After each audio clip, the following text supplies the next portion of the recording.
Hello बच्चों, क्या हाल चाल? बढ़िया एकदम। तो बच्चों, बायोलॉजी वाला के इस यूट्यूब चैनल पर मैं ओम जी आप सभी लोगों का हार्दिक स्वागत करता हूँ। तो बच्चों, आज का हमारा जो टॉपिक होने वाला है वो है आपका वर्णांधता। क्या टॉपिक है बच्चों?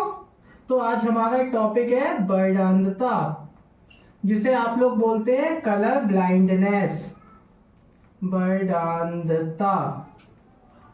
सबसे पहले इसकी बेसिक इंफॉर्मेशन को हम लोग समझ लेते हैं। बेसिक इंफॉर्मेशन, क्योंकि एग्जाम में काफी बार ये क्वेश्चन पूछा गया आपके बोर्ड्स एग्जाम में, तो इम्पोर्टेंट क्वेश्चन तो है ही। तो चलिए अब इस टॉपिक को हम लोग स्टार्ट करते हैं। इसकी पहले बेसिक इंफॉर्मेशन को समझ लेते हैं।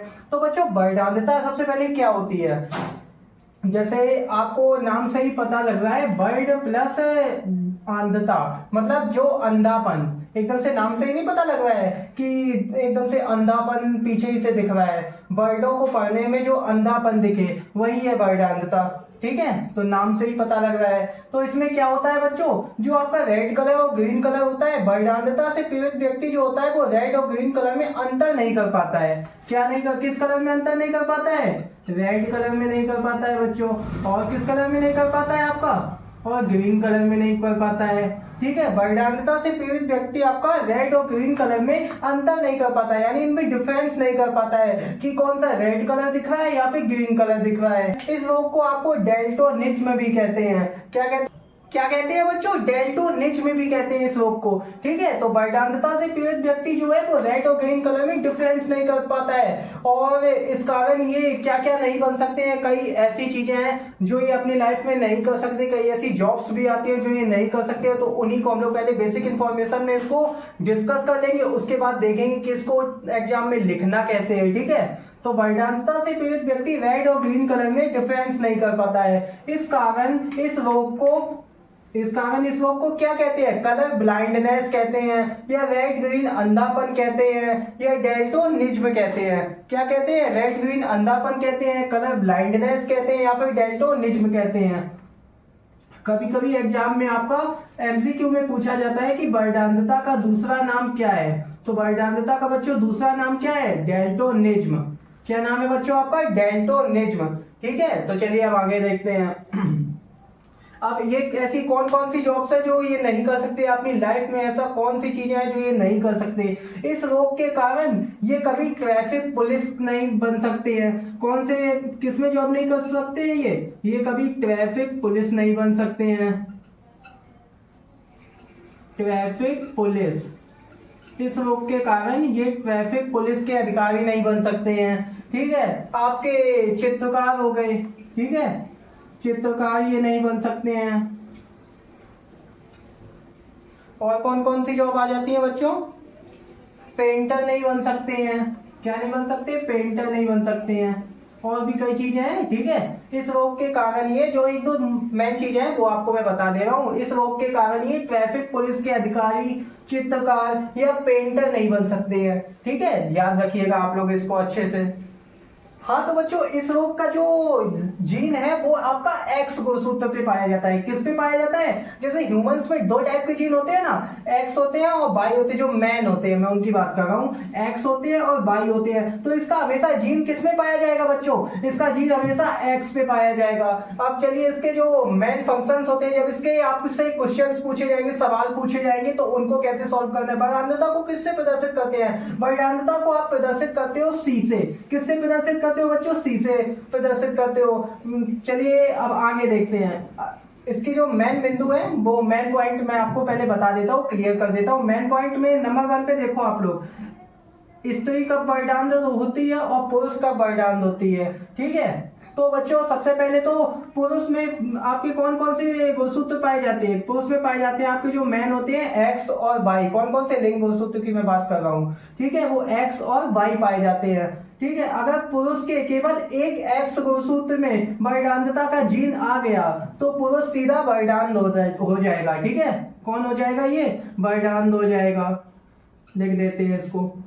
और महिला में कौन से गुणसूत्र पाए जाते हैं? आप कहते हैं कि सर उसमें एक्स एक्स पाए जाते हैं। तो अगर महिला में दोनों एक पे आ गया अगर वर्णांतता का जीन, तो ये आपका क्या वर्णांत नहीं होगी, वर्णांत नहीं होगी ये महिला में, क्योंकि एक एक्स पे आया है। एक्स पे अगर दोनों एक्स पे आ गया ये वर्णांतता का जीन तो स्त्री वर्णांत कहलाएगी। लेकिन अगर एक पे ही रह गया तो स्त्री वर्णांत नहीं होगी, वर्णांतता की वाहक होगी। क्या होगी बच्चों? वर्णांतता की वाहक हो जाएगी। इसको एक एग्जांपल से हम लोग समझ लेते हैं, बिल्कुल सिंपल सा एग्जांपल लेते हैं। एग्जांपल आपका ले लेते हैं, वर्णांतता की वाहक स्त्री का विवाह सामान्य पुरुष से होता है। ठीक है, तो स्त्री कैसी है आपकी देखते हैं।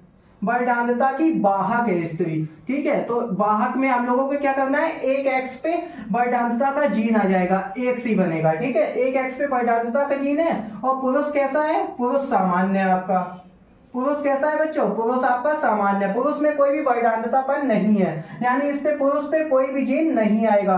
तो चलिए इसको हम लोग सिंपल में रखते हैं। इस पे स्त्री में वर्णांतता की वाहक है तो इस पे ये जीन लगा दिया। चलिए अब इसको आगे देखते हैं। इस तरह से इसको सॉल्व करना है आपको, इसको बना लेना है। ये आपका हो गया स्त्री का हो गया, स्त्री में एक वर्णांतता की वाहक है। और पुरुष कैसा है? पुरुष आपका सामान्य है, तो ये एक्स बाई हो गया। अब इसको उठाइए, सॉल्व करिए, क्या बनेगा? एक्स एक्स एक्स एक्स बना, और इसमें एक वर्णांतता का जीन है तो इस एक्स के ऊपर एक सी भी आ गया। ठीक है, चलिए ये क्या है आपका एक्स बाई, इसमें भी एक सी आ रहा है एक्स बाई। नीचे वाले पे आ जाइए, नीचे वाला क्या है? नॉर्मल है एक्स बाई, और दूसरा आपका सॉरी एक्स एक्स, और दूसरा आपका क्या बन जाएगा? X by.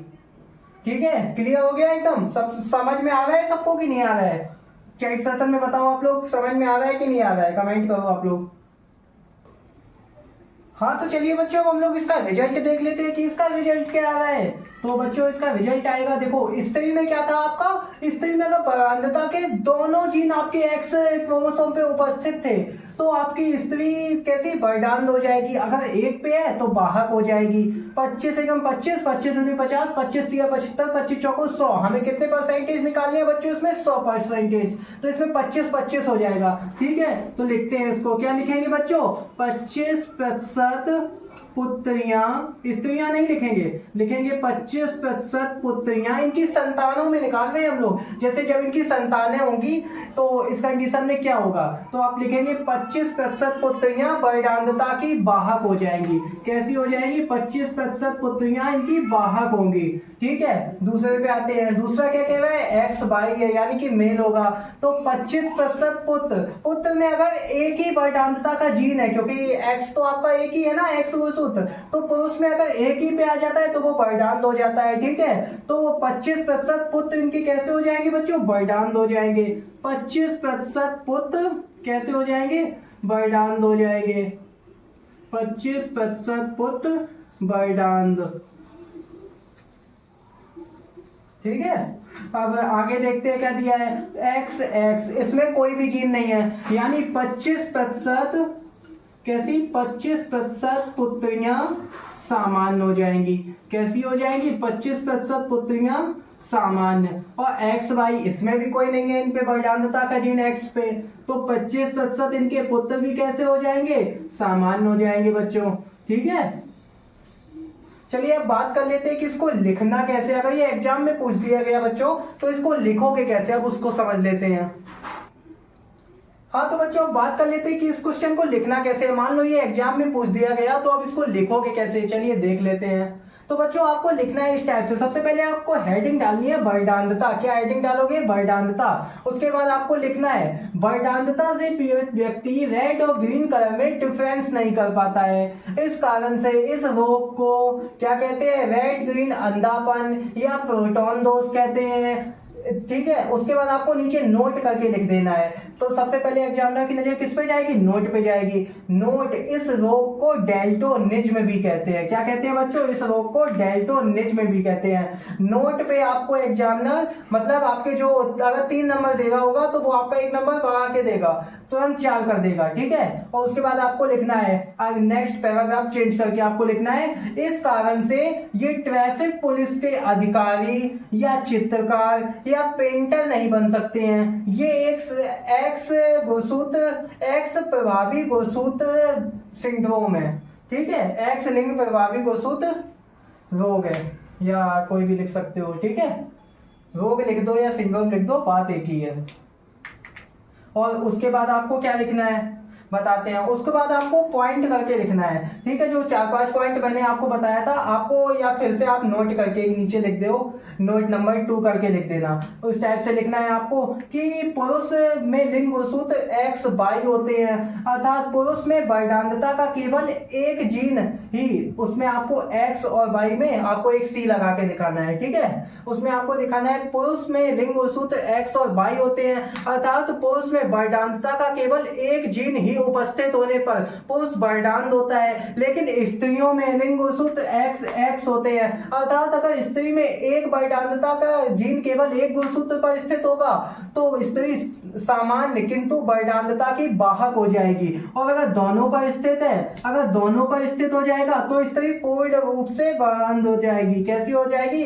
पूर्ण रूप से वर्णांध हो जाएगी। उसके बाद आपको ये एग्जाम्पल दे देना है, एग्जाम्पल करके लिखना है, एक सामान्य पुरुष का विवाह वर्णांधता की वाहक स्त्री के साथ होता है, ठीक है। उसके बाद ये पूरा एग्जाम्पल इस टाइप से दे देना है। मैं गारंटी से कहता हूं कि इसके बाद आपको एग्जामिनर पूरे नंबर देगा, ठीक है।